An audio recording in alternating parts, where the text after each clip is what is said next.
Oh, man. This is awesome. Look, I was so excited earlier.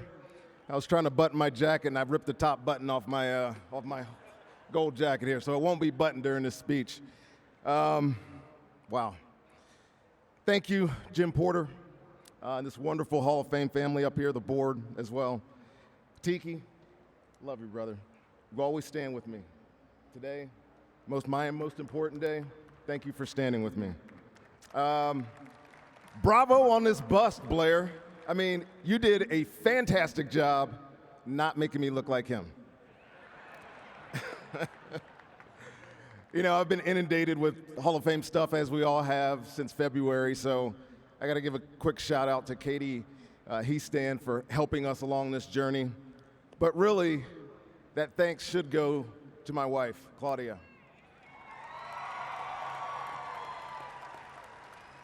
I don't know how you manage 420 people, but you have done that today. And I love you most. You know that. You are the foundation for which I stand. Yamil and Justice, my two daughters, you came into our world at our peak. I had just won a Super Bowl. One of them was in the hotel watching. The other one was in my wife's belly. So we laid a high standard for you. So just know that. And I'll always love you as you chase your journey. To my family and friends, my aunts, Sharon, Janice that are here, my aunt Karen, thank you for being here. Uncle B.A., I see you. I got you to take off that Kango for my hat. I like it. To all my teammates, there's a lot of you here, and I appreciate you being here. My two favorites, I got to say, Mike Allstott, Joe Jaravicious, and along with John Lynch, we formed ourselves a little rat pack down in Tampa. I can't tell you what happened, but it was fun. Brian Kelly, I know you're here, my compatriot on the other side of me. Donnie Abraham's not here, but thanks for being here, guys. All right, I'm going to tell you a little bit about my journey, because it's not a unique journey. I'm not going to stand up here today and give you ordinary, because I was not an ordinary cornerback. I stand here amongst these legends of the game, remembering a time when I was never imagined to be a Pro Football Hall of Famer. My rookie year, hell, my second year in league, I was literally just hoping Rich McKay wasn't going to cut me. Come a long way in 26 years. You know, I was not Darrelle Revis. Trust me, I was not that guy.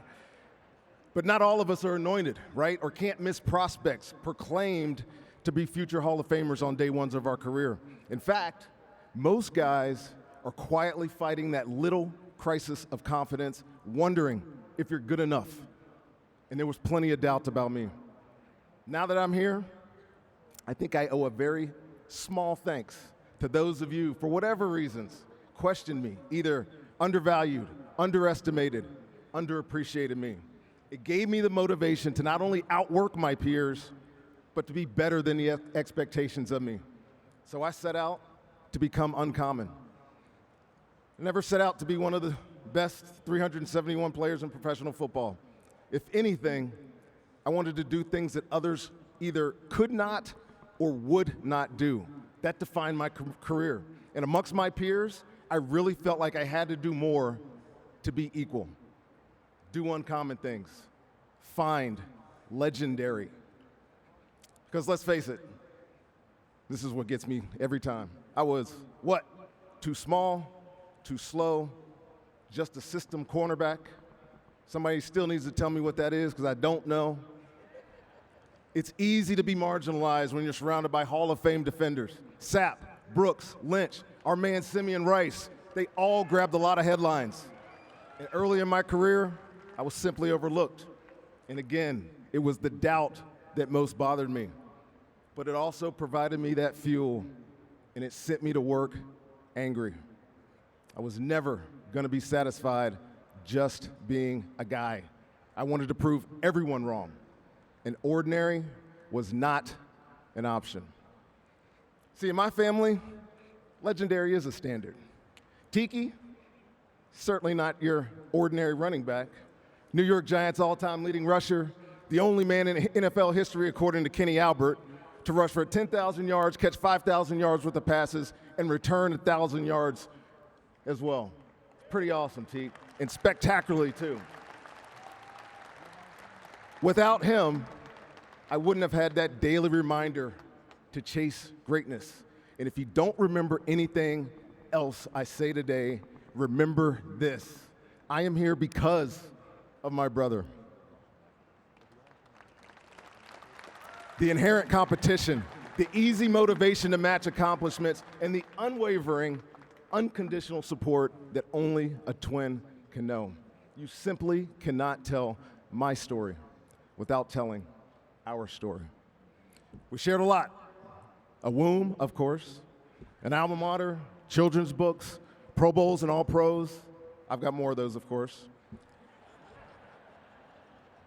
The lows and highs of this profession, but man, we had a fabulous football life. However, the single biggest reason I'm standing here right now is that little 5'0" lady sitting in the front row. Geraldine Brickhouse Barber Hale. Everything I learned in life, one way or another, came from her. To keep going, to don't quit, persevere. She's a single parent with too much to do and not enough time to do it, working multiple jobs. But she possessed this self-instilled ability to force her will on her situation and not only succeed, but find a way to thrive. Thanks for watching ESPN on YouTube. For live streaming, sports, and premium content, subscribe to ESPN+.